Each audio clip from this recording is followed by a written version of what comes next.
Every person has an ambition to do something in life.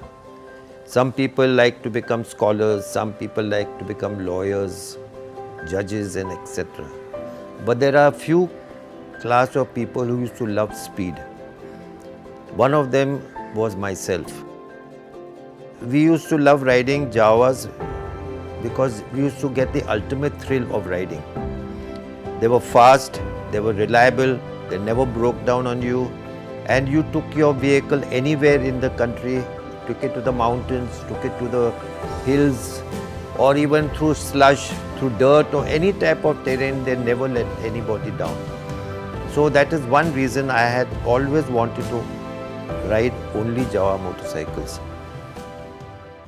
The Jawa story began just after the First World War, when František Janíček, Jawa's spirited creator, bought the motorcycle division of German manufacturer Wanderer. Combining their names, Jawa was born. The company would go on to become one of the leading motorcycle manufacturers in the world, and by the mid-30s was exporting to over 100 countries.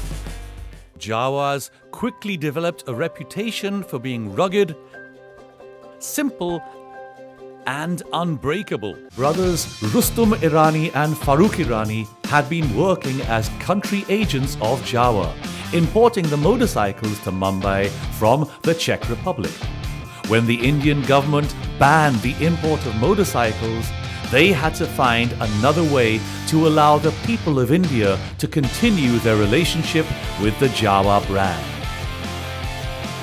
At around the same time, the Jawa brand caught the eye of motorcycle enthusiast Maharaja Woodyard of Mysore, who insisted the factory be built in Mysore. The Maharaja and the brothers opened the factory's doors in 1961.